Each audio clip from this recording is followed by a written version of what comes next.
Hi, this is Alex from phpacademy.org with a video tutorial for the new Boston. In this video we're going to be creating our own jQuery plugin. So let's just take a look first of all at the index.php page and just how, what I've done with this function and also how I've included it. Now you see that I've included three different files. The first one is jQuery.js, which is our jQuery library, which obviously we need. We've then created our plugin inside plugin.js, and we're using this plugin or calling this plugin, making use of it using ext.js. So essentially what the plugin is going to do is it will take all of the links on a page as long as you actually call the plugin, and it will apply target equals underscore blank. So at the moment you can see that we've just got our normal link. We can use target equals underscore blank, so we can use this target attribute to set where we want the link to open in. Now let's just say you wanted all of your links across your entire page to open in a new window. Now it would be quite annoying using target equals underscore blank, and I'm sure there are probably easier ways to do this without jQuery, but that's the example of the plugin. If this doesn't exist, so if target equals underscore blank doesn't exist, or the target is equal to nothing, we will automatically add using jQuery target equals underscore blank.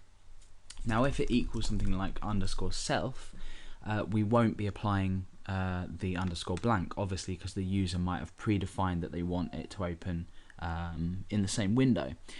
So we're creating this plugin, just as an example, but it can have useful, effects. You can use this, and it would, I guess, do a job that you might have to do manually.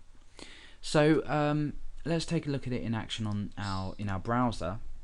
As you can see, I've created this Google link, which you can see here. I'm going to go ahead and set target equals underscore self.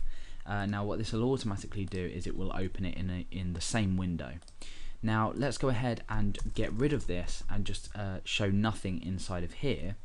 You'll see that it automatically opens in a new window. So we've used this plugin, obviously this is all done with ext.js to add underscore blank in here. Now if I was to go ahead and not include anything, this will add the whole attribute on for us, so it still opens in a new window. And we've called this in ext.js. I've called the plugin target blank, so I've applied this using a selector to all A tags. So we're essentially just saying, any tag that has an A, we apply this plugin to. So that's essentially what the plugin does. It's quite a simple concept, but it means we can now use this basic idea to go ahead and create our own jQuery plugin. And you can obviously go ahead and use this information to expand and create your own plugins if you have a really good idea that you'd like to actually create as a plugin rather than an external file that you want your users to just simply include on the page. It makes it a lot better and easier for a user to just call this particular plugin name. So let's go ahead and look inside plugin.js and we'll start to actually write out this plugin. Okay, so I've gone ahead and blanked this document. Also we have plugin.js, which is empty as well.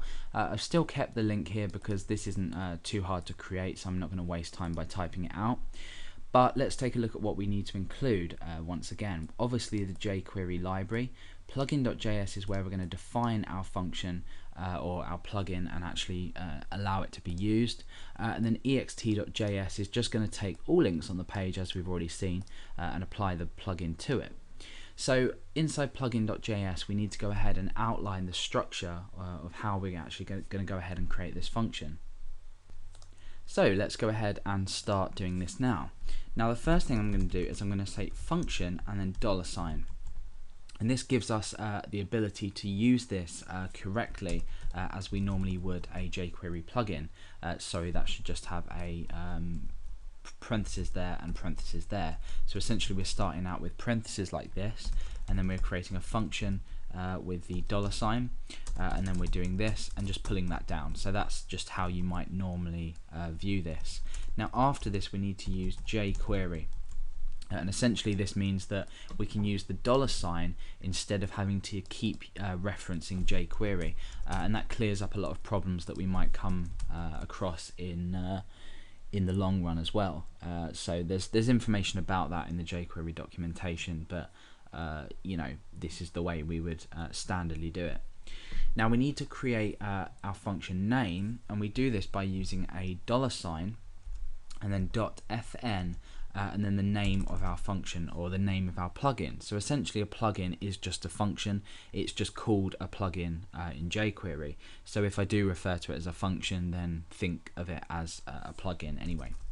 So the name that we've called this is target blank. Remember in the previous part of the tutorial where I showed you through this, you could see that I'd called it as target blank.